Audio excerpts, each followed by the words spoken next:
Recently on Rihanna's X channel, she posted "Happy Anniversary." It has been 9 years since Rihanna dropped "Anti," her last full studio album, her last album. Period. she hasn't even dropped an EP. It's been 9 years since Riri's dropped an album.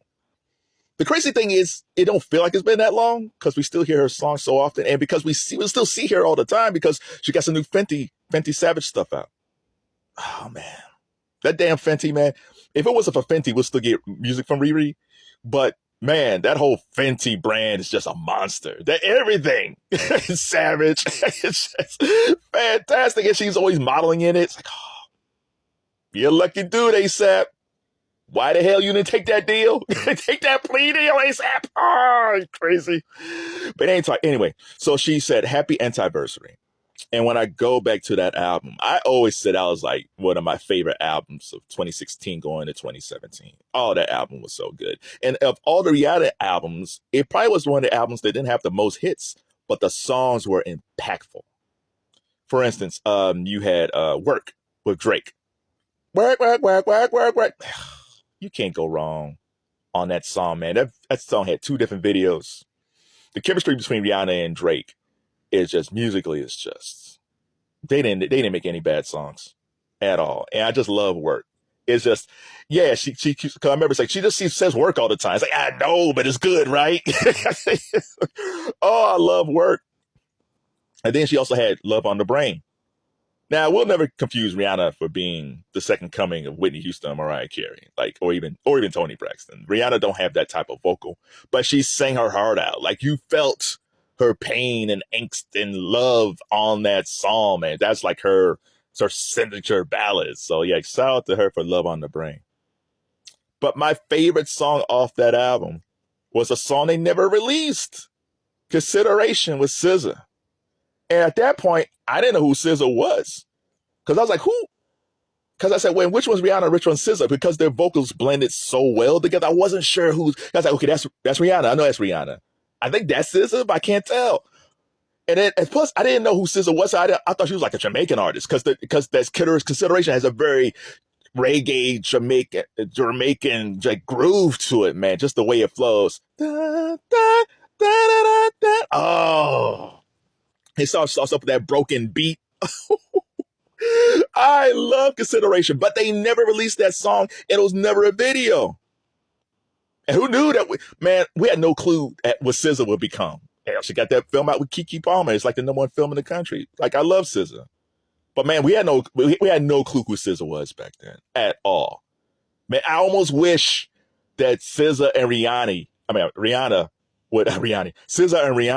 would do like a Fenty promotion using Consideration, promoting Fenty Savage. Can you imagine SZA and Rihanna doing a Fenty Savage promotion using Consideration? Oh my God. It'll be so amazing. But the funny thing about that album was it wasn't nominated for Best Album at the Grammys in 2017. That was a crazy year. That year, you had Adele's 25 that was nominated for Best Album, Beyonce's Lemonade, Drake's Views, Justin Bieber's Purpose, and my man Sturgis. I forgot my man Sturgis. He had no shot in winning, but my man Sturgis. So everybody in the granddaddy thought that it was going to be Beyonce for Lemonade, and Adele beat her out. And even Adele was kind of like, I don't know what happened. Because she looked at Beyonce, it was like, she looked at her as like, you should have been up here. I'm taking this award back to the UK, but you should have been up here. Everybody at Granddaddy felt like Lemonade should have been the best album, like she's due. Now we'll see, because the Grammys are coming up. We'll see if Beyonce will win for Cowboy Carter. When you look at all those albums, it's almost like, come on, man. Like, Cowboy Carter was a really good album. The Country Music Awards didn't nominate her at all. And I'm sure people were saying stuff, well, she was just pandering to the audience. It's like, dude, she didn't have to make this album. She did not have to, she's Beyonce. She didn't have to make a country tinged album. And she didn't do like traditional. She didn't do what Post Malone did. Post Malone hooked up with Morgan Wallen. He hooked up with everybody so he can get played on country. He did a smart country album. Post Malone just did a country album that they play already. His album's no different. You might hear from Kane Brown. Shout out to Kane Brown. But he didn't do anything different. At least with Beyonce, she's just trying to do a different type of country. They was like, we don't care. We love Kid Rock, Jelly Roll, and Post Malone.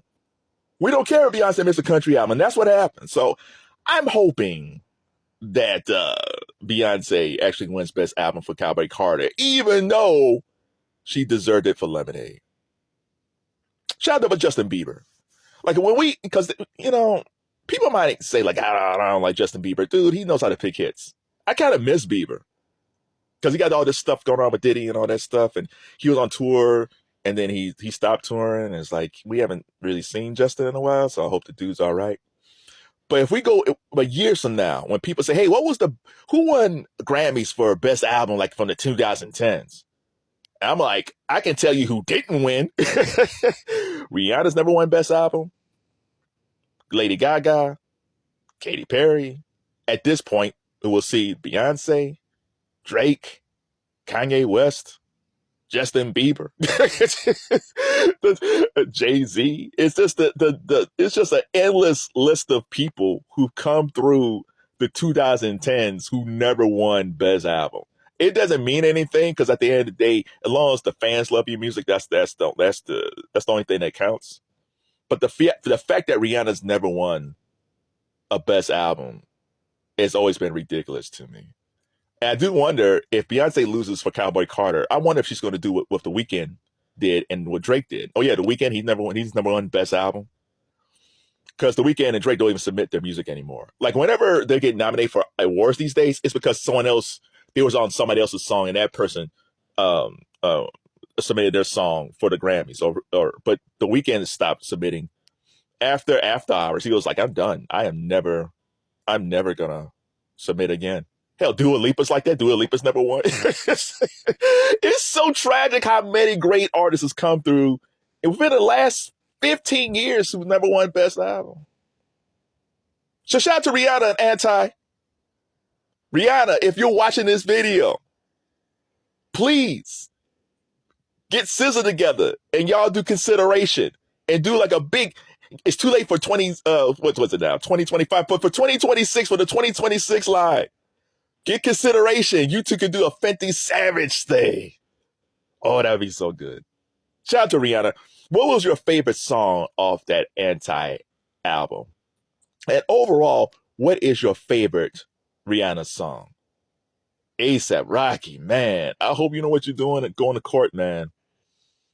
Because if not, you're about to lose a billionaire.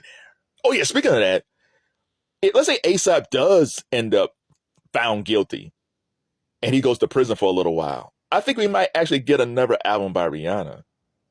Just because there'll be so much pain, because that's the father of her kids, and he might end up going to prison. Hopefully he'll get off. But let's say he doesn't. I can see her making an album just because that's a lot of pain, and there's probably a lot of art that comes out of pain. Shout out to Mary J. Blige. But yeah, I almost hope that Rihanna doesn't make another album. Because for me, that means ASAP lost his case. And the kid's father's now in prison.